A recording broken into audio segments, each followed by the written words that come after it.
देखो, वेद के बाद जो है व्यास जी ने सब पुराण लिखे। जितने पुराण लिखे वेदों के बाद ही लिखे।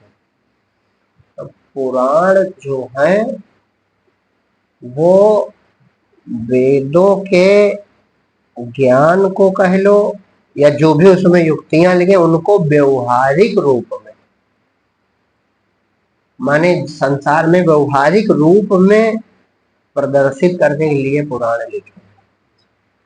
जैसे कोई समस्या नाटकीय ढंग से प्रस्तुत कर दी जाती तो आम जनता जल्दी प्रभावित हो जाती है ना। जैसे कोई समस्या है, ऐसे किसी ने कहा भैया ये समस्या ऐसे इसमें सुधार करो, तो थोड़ा कम समझ में आता।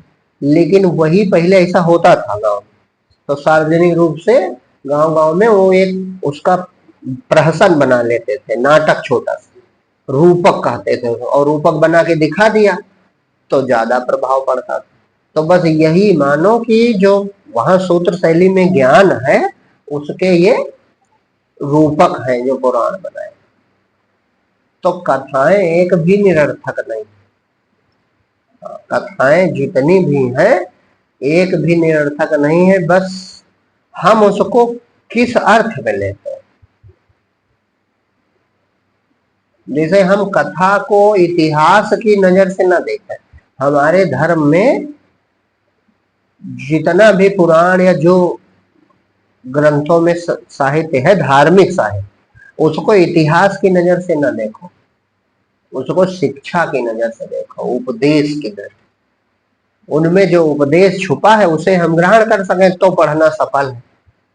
और उसका हम इतिहास और प्रमाण देखें तो हमारे धर्म जो गुरु कह लो या जो संत महापुरुष हुए वे अत्यधिक विवेकवान थे और पूर्ण आत्मनिष्ठ थे। तो आत्मनिष्ठा जब हो जाती है तो ये जगत ही स्वप्नवत झूठा हो जाता। तो जो चीज है ही नहीं उसके लिए प्रमाण का खोजना, उसकी तिथि का निर्धारित करना कि निर्धारित करोगे। जैसे स्वप्न में तुमने कुछ देखा तो स्वप्न की चीजों का ब्यौरा तुम ऐतिहासिक ढंग से दोगे, निर्धारण करोगे, और वो करेगा जिस स्वप्न से जागा नहीं।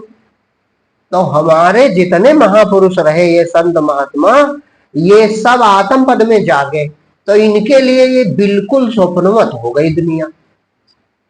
तो स्वप्नवत हो गई तो इन्होंने इसको बहुत प्रामाणिक घटनाओं का आधार या कथाओं का आधार नहीं लिया, हाँ शिक्षा के लिए लिया।